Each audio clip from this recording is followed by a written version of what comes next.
गावाकडलं सुंदर दिवस, सुंदर दुपार करण्यासाठी लेकरं मस्तपैकी पानं गेले. मायडी रिषभनं छान असे पानं आणले.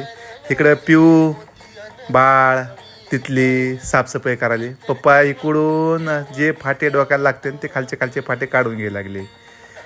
लेकरांना एवढं मन लावून काम केलं की जमिनीवरची जी खराब माती होती ती पूर्ण सारून असं सुंदर असं बसण्याचं ठिकाण केलं.